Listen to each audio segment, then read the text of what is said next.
ako makakapayag na saktan mo ang aking ina! Zelda! Mom!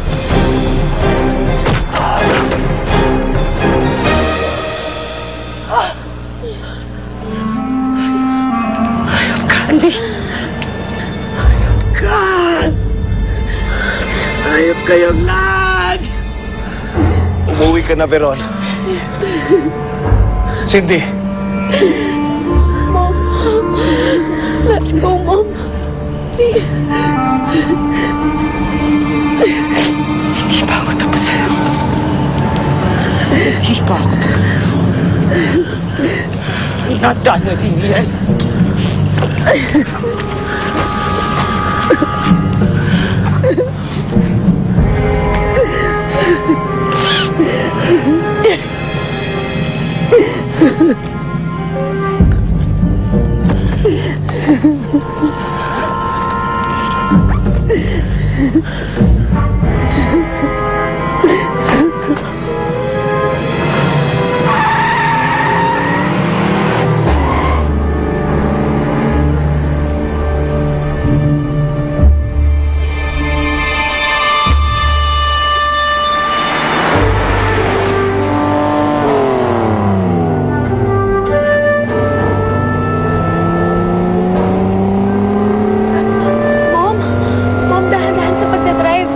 Aksidente tayo.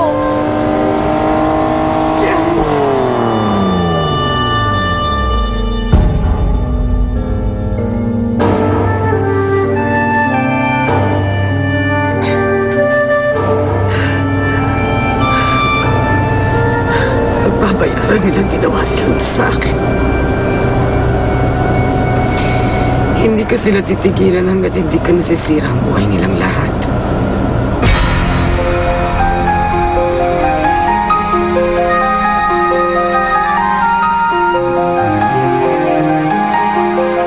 Saan naman tayo pupunta ngayon, Fernando?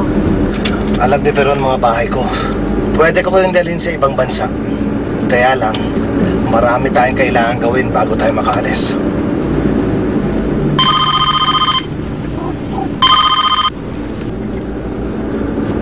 Hello? Sir Fernando, nagpunta ako dun sa rest house. Wala na pala kayo dun. Natuntun kami ni Veron, Eric.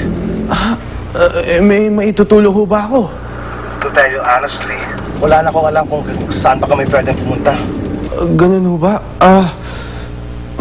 Meron hong isa pang bahay si Lolo Leon. Kung gusto niyo, dun muna kayo tumira. Salamat, Eric. Nakasadali lang.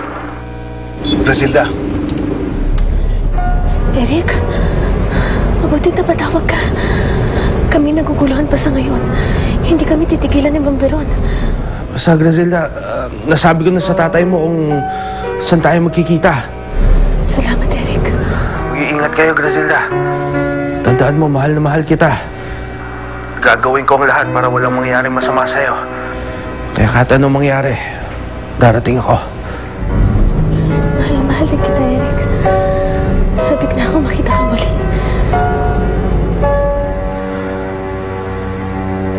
Ano ba ang sabi?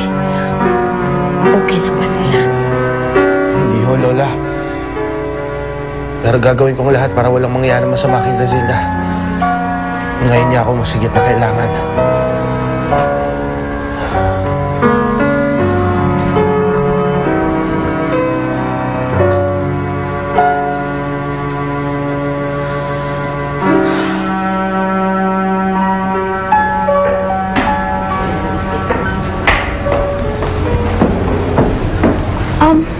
Mom? Bakit may mga press dito? Cindy, hindi pa tayo dapat manahimik. Marami pa tayong pwedeng gawin para turuan ng leksyon ng daddy mo at ang kanyang kabit at ang kanyang bastarda.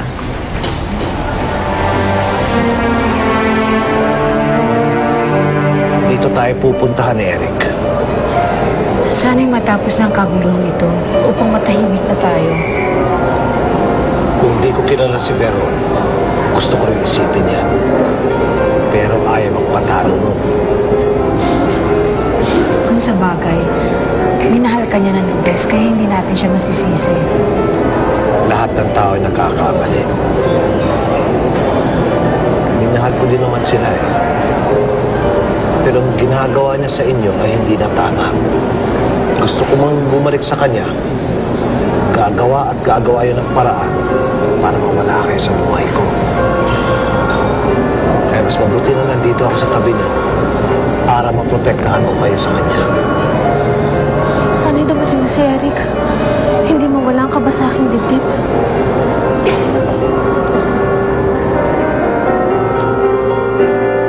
Pinalaga ang publiko ng anunsyo na nawawala daw ang kilalang businessman na nagmamay-ari ng Verona Shoes. Kasalukuyang hinihinga ng pahayag ng press ang butihing may bahay ng businessman. Narito ang kanyang pahayag. Bigla na lang sumulpot ang babae nagsasabing kamag-anak siya ng asawa ko. She even threatened my daughter's life. Ngayon naman, biglang nawawala ang asawa ko. So, putting one and one together, wala na akong ibang maisip na pwedeng gumawa ng bagay na yan, kundi itong babae ito.